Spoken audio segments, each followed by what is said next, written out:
তিনটি বিষয়ের সমন্বয়ে আপনাকে আমাকে ঈমানদার হতে হবে।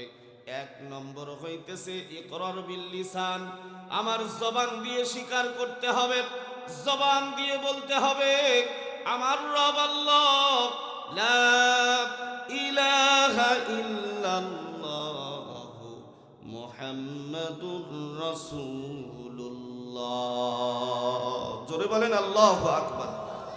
ইকরার বিল লিসান, জবান দিয়ে স্বীকার করতে হবে আল্লাহ তাবারক ওয়া তাআলা ছাড়া কোনো মাবুদ নাই, আল্লাহ ছাড়া কোনো মালিক নাই, আল্লাহ তাবারক ওয়া তাআলা ছাড়া কোনো রব নাই। আবার আল্লাহর রাসূল সাল্লাল্লাহু আলাইহি ওয়াসাল্লাম অর্থাৎ মুহাম্মাদুর রাসূলুল্লাহ সাল্লাল্লাহু আলাইহি ওয়াসাল্লাম আল্লাহ তাআলার পাঠানো প্রেরিত রাসূল। জোরে বলেন সুবহানাল্লাহ। এই কথা স্বীকার করতে হবে, ফেরেশতাদেরকে স্বীকার করতে হবে। এ মুসলমান আল্লাহর বান্দা, অন্য অন্য আসমানি কিতাবকে স্বীকার করতে হবে, অন্য অন্য নবীদের প্রতি ঈমান আনতে হবে, জান্নাত জাহান্নামকে স্বীকার করতে হবে। এটা তো জবান দিয়ে আমি স্বীকার করলাম। দুই নম্বর তাসদিক বিল জিনান, অন্তর থেকে মেনে নিতে হবে, অন্তর থেকে মেনে নিতে হবে।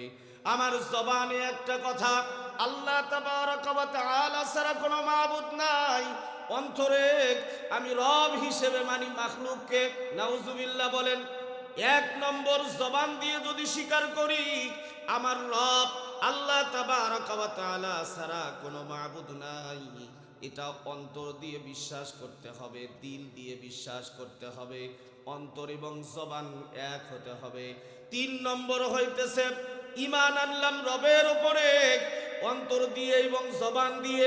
তিন নম্বর, রব যেই হুকুমগুলি আপনার আমার উপরে বর্তাইছে, যে হুকুম আহকামাতগুলি দিয়েছে, এই বিষয়গুলি আমলের মাধ্যম দিয়ে আমার ঈমানকে মজবুত করতে হবে। জোরে বলেন সুবহানাল্লাহ। তাহলে এক নম্বর মুখে স্বীকার করতে হবে, দুই নম্বর অন্তরে বিশ্বাস স্থাপন করতে হবে, একই নিয়ে আসতে হবে। তিন নম্বর, আল্লাহ তাবারক ওয়া তাআলার যেই হুকুম আহকামাতগুলি রয়েছে সমস্ত হুকুম আহকামাতের উপরে আমাকে আমল করতে হবে।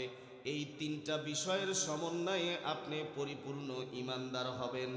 মুসলমান আল্লাহর বান্দা, আল্লাহর গোলাম, আল্লাহ তাবারক ওয়া তাআলা আপনাকে আমাকে এই দুনিয়ার জমিনে পাঠিয়ে দিয়েছেন একটা উদ্দেশ্য নিয়ে। এত নিয়ামত দান করার পরেও, এত কিছু দেওয়ার পরেও রব্বে কারীম আল্লাহ তাবারক ওয়া তাআলা বান্দাদেরকে বলেন, বান্দা যত কিছু আমি আল্লাহ তোমাদেরকে দিলাম সব কিছু তোমাদের জন্য তোমরা ব্যবহার করবা তোমাদের প্রয়োজনীয় কাজে। আর তোমাদেরকে আমি আল্লাহ তাআলা আমি রবের জন্য দুনিয়ার ভেতরে পাঠিয়ে দিয়েছি। জোরে বলেন সুবহানাল্লাহ। অসংখ্য নিয়ামত আল্লাহ তাআলা দান করেছেন। এই নিয়ামতের ভেতরে একটি নিয়ামত, অন্যতম একটি নিয়ামত হইতেছে আল্লাহ তাবারক ওয়া তাআলা আপনাকে আমাকে ঈমান নামক দৌলত দিয়েছেন। সুবহানাল্লাহ বলেন। ঈমান নামক দৌলত কি দৌলত? ঈমান নামক দৌলত এত বড় মহা মূল্যবান সম্পদ যার কোনো মূল্য দেওয়া যাবে না। ঈমান এত বড় মহা মূল্যবান একটি সম্পদ যেটা আল্লাহ তাআলা আপনাকে আমাকে দান করেছেন। সুবহানাল্লাহ বলেন। কারণ ইহুদির ঘরে জন্ম দিতে পারতেন, খ্রিস্টানদের ঘরে জন্ম দিতে পারতেন, হিন্দু বৌদ্ধদের ঘরে আপনাকে আমাকে জন্ম দিতে পারতেন, কিন্তু দেয় নাই। আল্লাহ তাবারক ওয়া তাআলা ঈমান নামক দৌলত দিয়া মুসলমানের ঘরে জন্ম দিয়েছেন, মুসলমান হিসেবে আপনাকে আমাকে কবুল করেছেন। এটা রবের কুদরতি কদমে কিয়ামত পর্যন্ত সিজদায় অবনত হয়ে যদি মালিকের বরত্ব প্রকাশ করি তারপরেও শুকরিয়া আদায় করে শেষ করতে পারবো না। কথা বলেন ঠিক কিনা? মুসলমান আল্লাহর বান্দা, আল্লাহর গোলাম, মানুষের ভালো কাজগুলি আল্লাহ তাবারক ওয়া তাআলার কাছে মঞ্জুর হওয়ার প্রথম নম্বর লাইন হইতেছে ঈমান। যদি আপনার ঈমান থাকে তাহলে আপনার আমল আল্লাহ তাআলার কাছে গ্রহণযোগ্য হবে। যদি ঈমান আপনার আমার না থাকে তাহলে আপনার কোনো আমলই আল্লাহ তাবারক ওয়া তাআলার কাছে গ্রহণযোগ্য হবে না। কথা বলেন ঠিক কি না?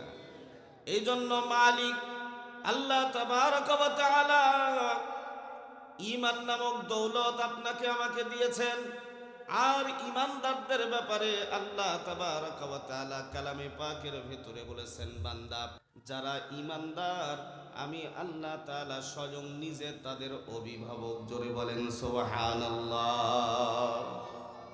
আল্লাহ তাআলা অভিভাবক। কাদের অভিভাবক? কথা বলেন, কাদের অভিভাবক? যারা ঈমানদার হবে আল্লাহ তাবারক ওয়া তাআলা তাদের অভিভাবক। আর রব যদি কারো অভিভাবক হয়ে যায়, অভিভাবকের দায়িত্ব নিয়ে নেন, আল্লাহ তাবারক ওয়া তাআলা বলেন, বান্দা ওই আমার বান্দাদের জন্য দুনিয়া এবং আখিরাতে কোনো জগতেই কোনো প্রকার ভয় নাই। সুবহানাল্লাহ। কোনো প্রকার ভয় নাই দুনিয়া এবং আখিরাতে। আল্লাহর ওই বান্দা বান্দীদের জন্য ভয় নাই যাদের অভিভাবক আল্লাহ তাবারক ওয়া তাআলা হবেন। আল্লাহ তাবারক ওয়া তাআলা এই কথাটি কালামে পাকের ভিতরে বলেছেন, আল্লাহু ওয়ালিয়ুল্লাযীনা আমানু ইখরিজুহুম মিনায-যুলুমাতি ইলান-নূর। আল্লাহু আকবার। আল্লাহ তাবারক ওয়া তাআলা বলেন, বান্দা যারা ঈমানদার আমি আল্লাহ তাআলা তাদের অভিভাবক। আর আমি অভিভাবক হওয়ার পরে আমি আল্লাহ সর্বপ্রথম যেই কাজটি করব, আমি আল্লাহ তাবারক ওয়া তাআলা তাদেরকে অন্ধকার জগৎ থেকে আমি আলোর পথে নিয়ে আসব। আল্লাহ তাবারক ওয়া তাআলাকে যদি প্রশ্ন করেন, আল্লাহ ওগো মালিক এটা কিসের অন্ধকার? আল্লাহ তাবারক ওয়া তাআলা বলবেন, বান্দা আমি আল্লাহ তাআলা রাতের অন্ধকার নয়, ঘরের অন্ধকার নয়, বাতি নিভায়া দিলে যেই অন্ধকার হয় সেই অন্ধকার থেকে বের করব না। ইখরিজুহুম মিনায-যুলুমাতি ইলান-নূর। আমি আল্লাহ তাআলা কুফর শিরকের অন্ধকার থেকে আমি আল্লাহ তাআলা তাদেরকে বের করে নিয়ে আসব। জোরে বলেন সুবহানাল্লাহ। মুসলমান চিৎকার দিয়ে বলেন সুবহানাল্লাহ। আল্লাহু ওয়ালিয়ুল্লাযীনা আমানু ইখরিজুহুম মিনায-যুলুমাতি ইলান-নূর। আল্লাহ বলেন, বান্দা আমি আল্লাহ। যারা ঈমানদার হবে আমি তাদের অভিভাবক। আর আমি অভিভাবক হওয়ার পরে আমি আল্লাহ তাআলা যেই কাজটি করব, আমার বান্দা বান্দীদেরকে আমি আল্লাহ তাআলা অন্ধকার জগৎ থেকে আলোর পথে ফিরিয়ে নিয়ে আসব। এ মুসলমান ঈমানদার কারা? ঈমানদার ওই ব্যক্তিরা যারা আল্লাযীনা ইউমিনুনা বিল গায়ব, যারা অদৃশ্যের প্রতি ঈমান এনেছে, গায়েবের প্রতি ঈমান এনেছে। বলে আল্লাহ তাবারক ওয়া তাআলার উপরে ঈমান আনতে হবে। আমরা তো কেউ রবকে দেখি নাই, কথা বলেন ঠিক কিনা? তিনটি বিষয়ের সমন্বয়ে আপনাকে আমাকে ঈমানদার হতে হবে। এক নম্বর হইতেছে ইকরার বিল লিসান, আমার জবান দিয়ে স্বীকার করতে হবে, জবান দিয়ে বলতে হবে আমার রব আল্লাহ, লা ইলাহা ইল্লাল্লাহ মুহাম্মাদুর রাসূলুল্লাহ। জোরে বলেন আল্লাহু আকবার। ইকরার বিল লিসান, জবান দিয়ে স্বীকার করতে হবে আল্লাহ তাবারক ওয়া তাআলা ছাড়া কোনো মাবুদ নাই, আল্লাহ ছাড়া কোনো মালিক নাই, আল্লাহ তাবারক ওয়া তাআলা ছাড়া কোনো রব নাই। আবার আল্লাহর রাসূল সাল্লাল্লাহু আলাইহি ওয়াসাল্লাম অর্থাৎ মুহাম্মাদুর রাসূলুল্লাহ সাল্লাল্লাহু আলাইহি ওয়াসাল্লাম আল্লাহ তাআলার পাঠানো প্রেরিত রাসূল। জোরে বলেন সুবহানাল্লাহ। এই কথা স্বীকার করতে হবে, ফেরেশতাদেরকে স্বীকার করতে হবে। হে মুসলমান আল্লাহর বান্দা, অন্য অন্য আসমানি কিতাবকে স্বীকার করতে হবে, অন্য অন্য নবীদের প্রতি ঈমান আনতে হবে, জান্নাত জাহান্নামকে স্বীকার করতে হবে। এটা তো জবান দিয়ে আমি স্বীকার করলাম। 2 নম্বর তাসদিক বিল জিনান, অন্তর থেকে মেনে নিতে হবে, অন্তর থেকে মেনে নিতে হবে। আমার জবানে একটা কথা, আল্লাহ তাবারক ওয়া তাআলা ছাড়া কোনো মাবুদ নাই, অন্তরে আমি রব হিসেবে মানি মাখলুককে। নাউজুবিল্লাহ বলেন। 1 নম্বর জবান দিয়ে যদি স্বীকার করি আমার রব আল্লাহ তাবারক ওয়া তাআলা ছাড়া কোনো মাবুদ নাই, এটা অন্তর দিয়ে বিশ্বাস করতে হবে, দিল দিয়ে বিশ্বাস করতে হবে, অন্তর এবং জবান এক হতে হবে। 3 নম্বর হইতেছে ঈমান আনলাম রবের উপরে অন্তর দিয়ে এবং জবান দিয়ে। 3 নম্বর রব যেই হুকুমগুলি আপনার আমার উপরে বর্তাইছে, যে হুকুম আহকামাতগুলি দিয়েছে, এই বিষয়গুলি আমলের মাধ্যম দিয়ে আমার ঈমানকে মজবুত করতে হবে। জোরে বলেন সুবহানাল্লাহ। তাহলে 1 নম্বর মুখে স্বীকার করতে হবে, 2 নম্বর অন্তরে বিশ্বাস স্থাপন করতে হবে, ইয়াকিন নিয়ে আসতে হবে। 3 নম্বর আল্লাহ তাবারক ওয়া তাআলার যেই হুকুম আহকামাতগুলি রয়েছে সমস্ত হুকুম আহকামাতের উপরে আমাকে আমল করতে হবে। এই 3টা বিষয়ের সমন্বয়ে আপনি পরিপূর্ণ ঈমানদার হবেন।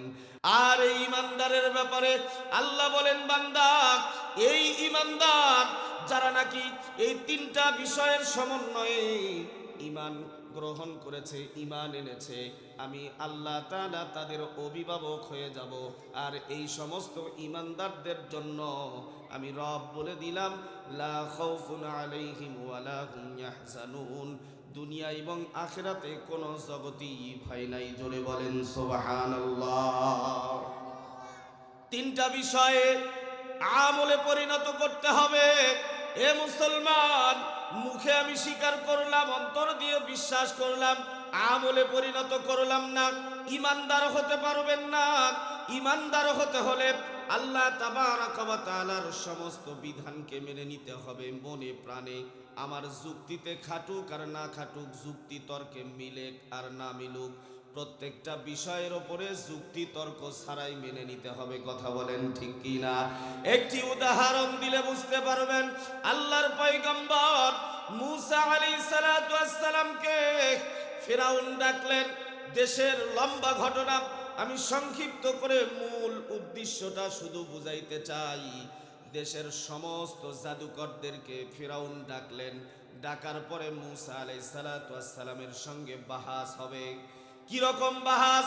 তদানীন্তন সময় জাদুবিদ্যা ছিল সবচাইতে বেশি প্রচলন। মূসা আলাইহিস সালাতু ওয়াস সালামকে ঠকানোর জন্য, মূসা আলাইহিস সালাতু ওয়াস সালামকে ধ্বংস করে দেওয়ার জন্য ফিরাউন ওই পুরা রাষ্ট্রের যত জাদুকর ছিল সমস্ত জাদুকরদেরকে ডেকে নিয়ে আসলেন। কিতাবের ভেতরে আসছে, বর্ণনা আছে, মত ভিন্ন ভিন্ন এসেছে, 900 থেকে 3 লক্ষ পরিমাণ হতে পারে জাদুকর এই পরিমাণ ডেকেছে। তাদের লাঠি এবং দড়ি 300 উট বোঝা বহন করেছে। এ মুসলমান, এত জাদুকর ডেকেছে, ফিরাউন ডেকেছে। খোলা একটা ময়দানের ভেতরে জাদুকররা এসেছে, সমস্ত জাদুকরগুলি একত্রিত হয়েছে। মূসাকে হারানো তো কোনো ব্যাপার নয়, মূসাকে আমরা হারায় ফেলবো, মূসাকে ঠকানো আমাদের পক্ষে কোনো ব্যাপার না। কারণ সেই সময় দেশের এবং ওই রাজ্যের সমস্ত বড় বড় জাদুকরদেরকে ডেকেছেন। এত বড় নাম করা জাদুকর ছিলেন। সমস্ত জাদুকরদেরকে একত্রিত করার পরে খোলা একটা ময়দানের ভেতরে নিয়েছে। খোলা একটা ময়দানের ভেতরে নেওয়ার পরে ওই জাদুকররা তাদের লাঠি এবং দড়ি বের করেছে, হাতের ভেতরে নিয়ে জমিনের ভেতরে ছেড়ে দিয়েছে। এক একটা বড় বড় সাপে পরিণত হয়ে গিয়েছে। মূসা আলাইহিস সালাতু ওয়াস সালাম একা, চতুর্দিকে শুধু সাপ, চতুর্দিকে শুধু সাপ, সাপ আর সাপ। জাদুকররা তাদের দড়ি এবং লাঠিগুলি সাপে পরিণত করেছে। আল্লাহর বান্দা, আল্লাহর গোলাম, খুব খেয়াল করে কথাটা শুনবেন। আল্লাহর পয়গম্বর মূসা আলাইহিস সালাতু ওয়াস সালামের হাতে একটা লাঠি ছিলেন। কি ছিলেন? মূসা আলাইহিস সালাতু ওয়াস সালামের হাতে লাঠি ছিলেন। এই লাঠি দ্বারার কাজ কি? রাস্তার ভেতরে আমি যাইতেছি, আমার সামনে একটি বিষাক্ত সাপ বের হয়েছে, আমার সামনে একটি পাগল কুকুর সামনে দাঁড় হয়ে গেছে, কখন যেন আমারে কামড় দেয়, বিষাক্ত সাপ আমারে কখন যেন সবল দেয়। আমার হাতের ভেতরে একটা লাঠি, এই লাঠি দিয়ে আমি ওই সাপকে আঘাত করব, এটাই তো বাস্তবতা। কথা বলেন ঠিক কিনা? জোরে বলতে হবে ঠিক কিনা? এই লাঠি দিয়ে কুকুরকে আমি আঘাত করব, এটাই বাস্তবতা। কিন্তু না, এটাই বাস্তবতা নয়। যখন চতুর্দিক থেকে সাপ মূসা আলাইহিস সালামের দিকে আসতে ধরলেন, এমন সময় আসমান থেকে আল্লাহ তাবারাকা ওয়া তাআলা বললেন, আন আলকিয়া সাক, মূসা তোমার হাতে যেই লাঠিটা আছে সেই লাঠিটা জমিনের ভিতরে ফেলে দাও। আল্লাহর বান্দা, আল্লাহর গোলাম, মজার বিষয় তো এই জায়গায় আমার সামনে বিষাক্ত সাপ, আমারে কেউ বলতেছে তোমার হাতে যে লাঠি আছে এই লাঠিটা জমিনে ফেলে দাও। আমি বলবো, মিয়া তুমি তো বড় পাগল, তোমারেও তো পাগল পাগলা কুকুরে কামড়াইছে। কথা বলেন ঠিক কিনা? তোমারে যদি পাগলা কুকুরে না কামড়াইতো আমার হাতের লাঠিটা ফেলে দিতে বলতে না, এই লাঠি দিয়ে বরংস আঘাত করতে বলতে। আমরা যুক্তি তর্ক খাটাইতাম, চিন্তা করতাম, লাঠি যদি জমিনের ভিতরে ফালা দেয় তাহলে তো এই সাপগুলি আমাদেরকে দংশন করবে, আমাকে দংশন করবে।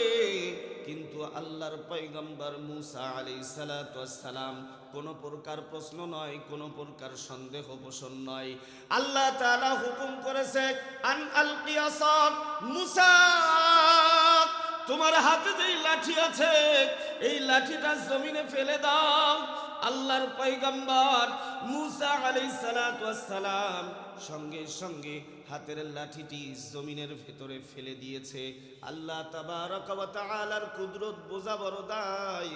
আল্লাহ তাআলা ওই লাঠিকে বিশাল বড় একটা অজগর সাপে পরিণত করে দিলেন। মুসলমান চিৎকার দিয়ে বলেন সুবহানাল্লাহ। এত বড় একটি সাপে পরিণত করলেন, এত বড় একটি সাপ, যে সাপটি এক লোকমাই সমস্ত সাপগুলিকে খেয়ে ফেলল।